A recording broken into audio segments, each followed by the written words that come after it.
Charles Darwin said it's not the strongest or the smartest of the species that survives, but it's the one that's most adaptable to change.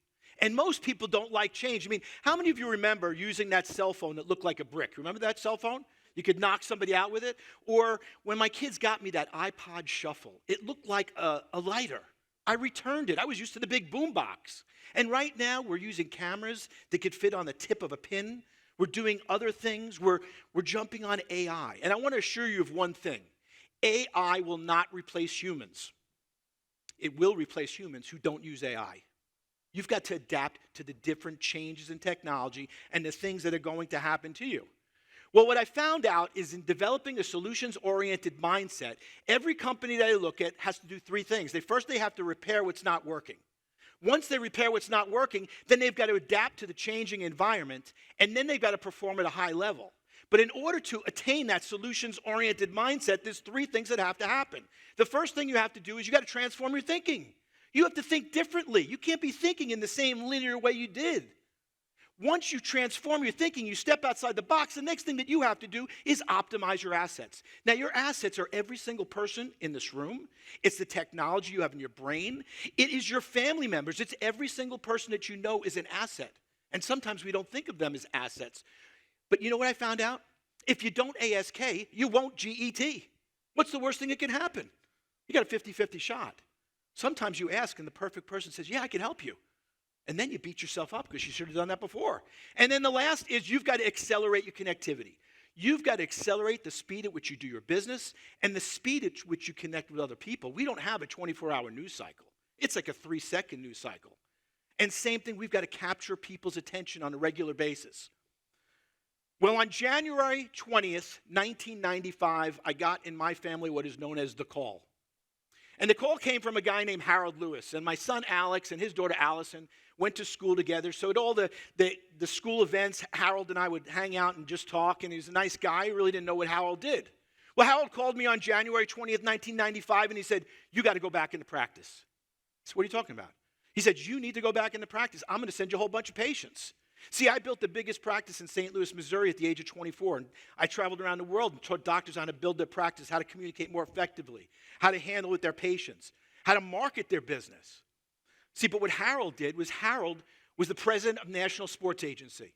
And he called me to tell me I needed to go back into practice because the LA Rams were moving to St. Louis. He was going to get me the team. Now, I thought this was really cool. You know, my son was 5 years old at the time. I thought this would be cool if my dad did that. So I said, sure. I went back into practice. The Rams moved to St. Louis. They won the first 4 games at Busch Stadium. They lost every single game for the next 4 years. They were the worst team in the 90s. My patients would come into me and say, you know, Doc, can't you do something for these people? I said, you know what?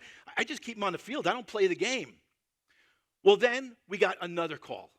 And the other call was that we were going to get a famous coach. The coach from the movie Invincible, Dick Vermeil, was going to come to the St. Louis Rams. We were the losingest franchise. He was known for turning things around. Well, I decided I needed an icebreaker for the coach. How can I ingratiate myself to the coach? I got to come up with an answer. So I went home and studied the dictionary. I'm boring. Do you know there's 913 words in the English language that end in ship? Did you know that?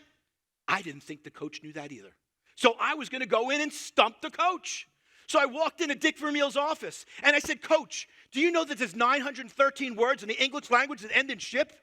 I said, what do you think is the most important? He looked at me and said, Doc, relationships, of course. See, he understood that you had to make sure the players knew that you cared about them before you could teach them. Now, isn't that the same in life? See, if people don't think that you truly care about them, they're not going to open themselves to possibility thinking, to the word what if it works. Well, the Rams were doing great. First three games, they were doing unbelievable preseason. All of a sudden, this guy, Trent Green, goes down with a season-ending knee injury, and everybody's in mourning. They come to my office at 6:30, and this guy walks in my office. His name's Mike Jones. Now, I was on the board of Mike Jones Foundation, so I would go lecture at his football camps where he would deliver football camps to inner-city kids. And he was a Mizzou graduate, great guy, came in. He walked in my office, and at 6:30, my son was always there with me so he could see all the players. And Mike Jones walked right in and said, Doc, we're done. We're going to lose. I looked right at him. I said, you know what? I've got real patients in this office, people that are positive. This is a place of healing.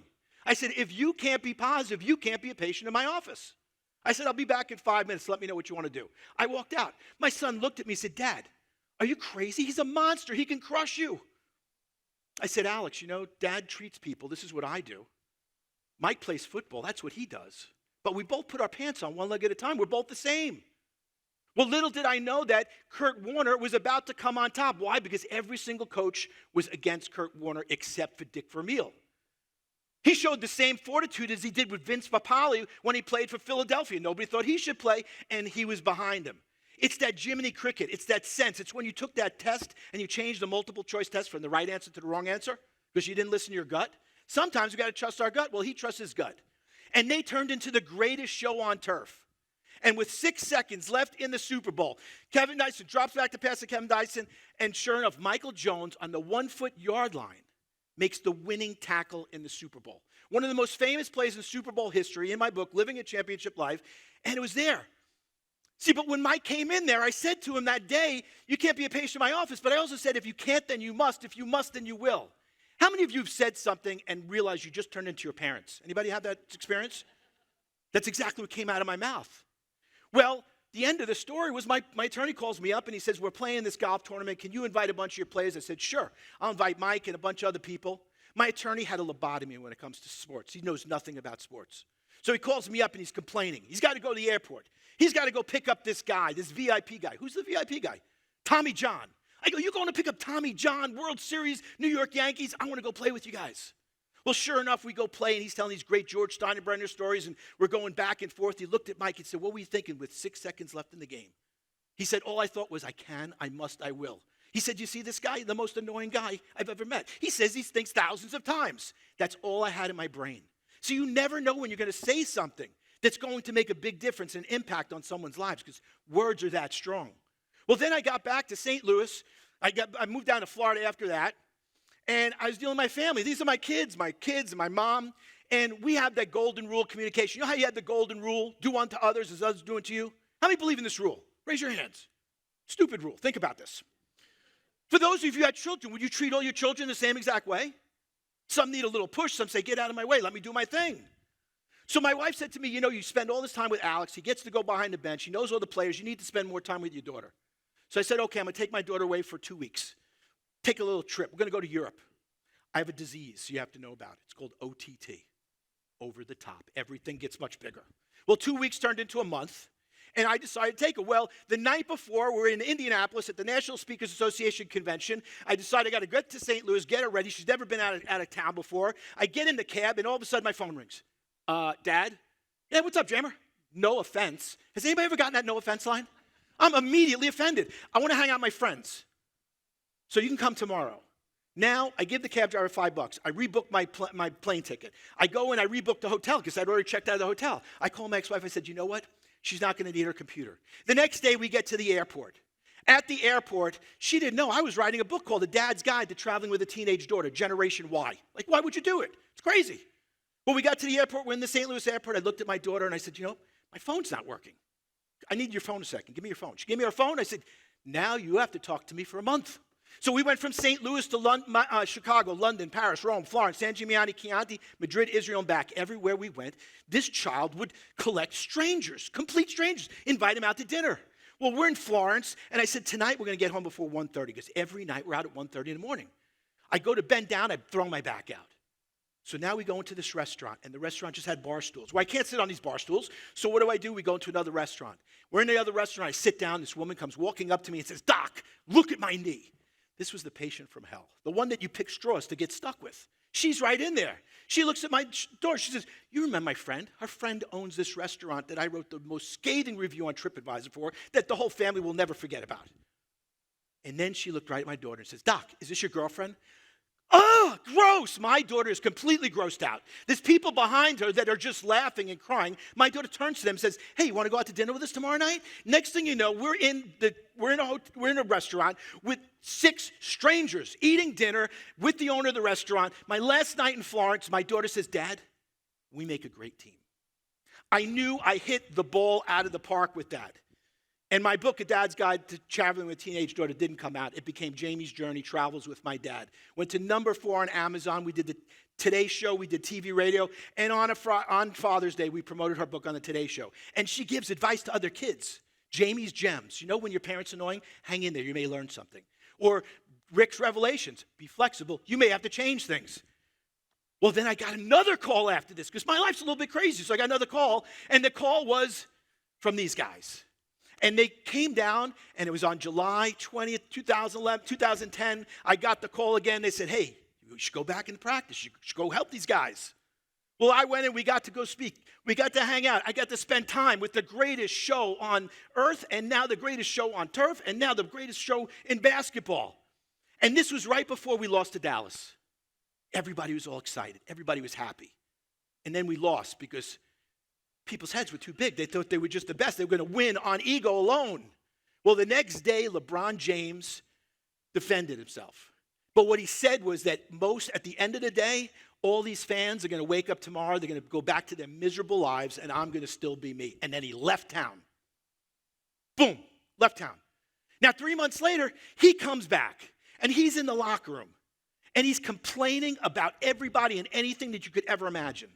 Now, you could take the New Yorker out of New York, but you can't take New York out of the New Yorker. And I've got about this much patience. And again, it was bubbling up. It was filtering out. And next thing you know, I just kind of snapped, and I took LeBron James shorts. And I put his shorts on. And then I began to lecture him. And I said, you know what? You're never going to win a championship. I said, you know, I was with the Rams when they went from worst to first. I worked on their brains and their bodies. I said, but the difference is they play like a team. I said, you don't play like a team. You don't share the ball. You don't do anything. The enforcer, Udonis Haslem, he looked at me and said, Doc, get out. So I walked out with the shorts. Well, they went on to be the greatest team ever. They were winning every single game.